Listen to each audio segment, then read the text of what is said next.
Goals are what win games, and ensuring that you maximise your opportunities is critical. Helping us through this vital area are Geelong's Lee Colbert and Essendon's Matthew Lloyd.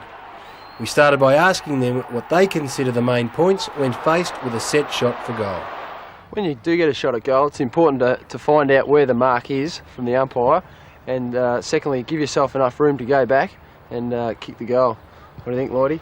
Yeah, Lee, my preparation is you're pretty tired maybe just before you're having a shot for goal, so I'd always take a few deep breaths, just relax, block everything out and just focus in your mind what you want to do, and that's pick out a target behind the goals, just look at it, and when I'm running in, then I'll look at the ball and where I've got it and where I want to kick it, and then it should always work out where you want to kick the ball.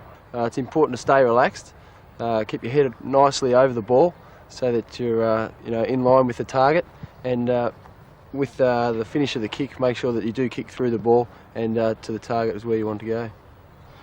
When I'm actually kicking for goal, I'll make sure I'm always running in a straight line, have the ball, I'm a left footer, so I'd have it over my left foot and make sure I guide the ball down, not drop it from a high level, but drop it from as low as I can, just as Tony Lockett does, and just aim straight over the goal umpire's head. Okay, so let's have a look at their techniques. Commence the kick relaxed. Take a deep breath out. Don't forget the drop shoulder technique. Make sure hands are webbing the ball. Concentrate on the ball pointing vertically to the ground. A tip here for players with smaller hands, position your hands lower on the ball. Align your body with two things in mind. First of all, with a reference point on the ground and your target.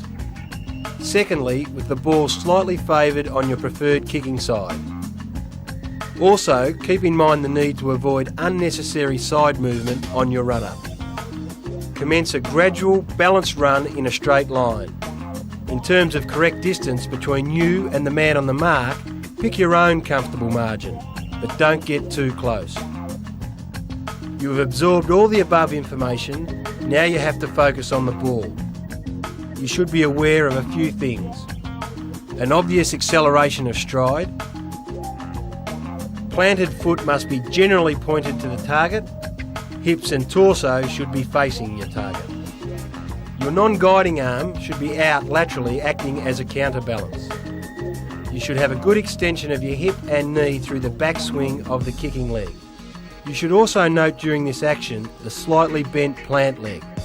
It allows you to bear the body's weight, and it should be pointed in the direction the kick is intended to go. It's important to also remember here that the plant foot should not be placed too close to the body's midline. This will allow your hips and kicking leg to swing correctly in the desired direction. The guiding hand stays on the ball and is generally released below the hips. It is imperative that players keep their eyes over the ball during this process. Next on the checklist is to make sure that on your follow-through, your toes point to the target. Through the kick, it's important to transfer the weight of the plant foot from the heel to the ball of the foot. This allows the power to be more efficiently distributed to the kick leg. Finally, make sure that you follow through properly with the kicking leg. This will make sure that the foot has accelerated through